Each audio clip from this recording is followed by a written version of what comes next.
Hello class ছাত্রছাত্রীরা, আজকে আমি নতুন একটা সিরিজ শুরু করতে যাচ্ছি।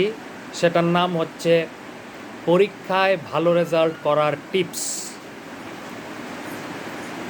পরীক্ষায় ভালো রেজাল্ট করার টিপস এই সিরিজের প্রথম ভিডিওতে তোমাদের সবাইকে স্বাগত জানাচ্ছি। তোমরা হয়তো অনেকেই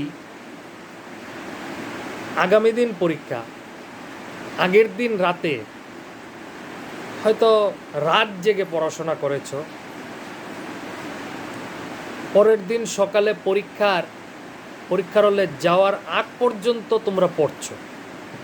আমার টিপসটা সেইখানেই, তোমাদের ভুলটাকে ধরিয়ে দেওয়াটাই হচ্ছে টিপস। প্রথমত, সারা বছর আমরা, এমনকি আমিও, যদি পড়াশোনা না করে থাকি, সিলেবাস যদি শেষ না হয়, তাহলে একটা প্রেশার এমনিতেই চলে আসে। তখন আমরা যদি পরীক্ষার আগের দিন রাত জেগে পড়াশোনা করি, আমাদের স্ট্রেসটা বেড়ে যায়। স্ট্রেস বেড়ে গেলে যতটুক আমরা পড়ছি এর 50%ই আমাদের মনে থাকে না। তাই আমার টিপস হলো, স্ট্রেস নিয়ে কখনো পড়াশোনা করা উচিত নয়। পরীক্ষার আগের দিন রাতের বেলা তাড়াতাড়ি ঘুমানো উচিত। দরকার পড়লে ভোরবেলা ঘুম থেকে উঠে পড়াশোনা করা উচিত, বিশেষ করে ব্রাহ্ম মুহূর্তে। তখন পড়লে পড়া মনে থাকে বেশি।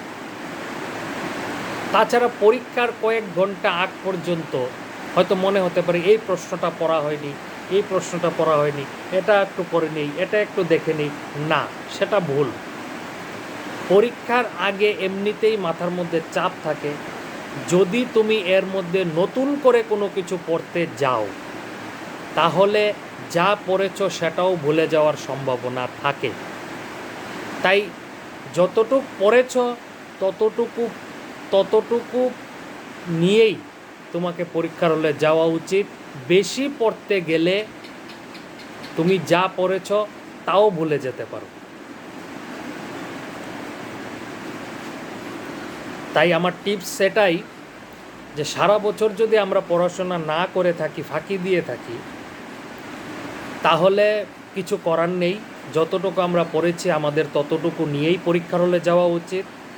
যদি পরীক্ষার আগ মুহূর্তে আমরা স্ট্রেস মাথায় নিয়ে, চাপ মাথায় নিয়ে নতুন করে কোনো কিছু পড়তে যাই, তাহলে যা পড়েছি সেটাও আমরা ভুলে যেতে পারি। তাই আমার টিপস নাম্বার 2, তোমরা পরীক্ষার দিন সকালবেলা ঘুম থেকে উঠে হাত মুখ ধুয়ে ফ্রেশ হয়ে যা পড়েছ তাই একটু রিভিশন দিয়ে পরীক্ষার হলে চলে যাবে। নতুন করে কোনো কিছু পড়তে যেও না। আগামী ভিডিওতে এইরকম আরও কিছু টিপস নিয়ে তোমাদের সামনে আসব। তোমরা আমার টিপসগুলি ভালো লাগলে ফলো করতে পারো, ভালো না লাগলে ফলো না করতে পারো, সেটা তোমাদের ইচ্ছা। আমি এই টিপসগুলি কোথাও থেকে আমি আবিষ্কার করিনি, আমি আমার নিজের ছাত্র জীবনের অভিজ্ঞতা থেকে তোমাদেরকে বলছি। তাই বিচারটা তোমাদের হাতে। নমস্কার।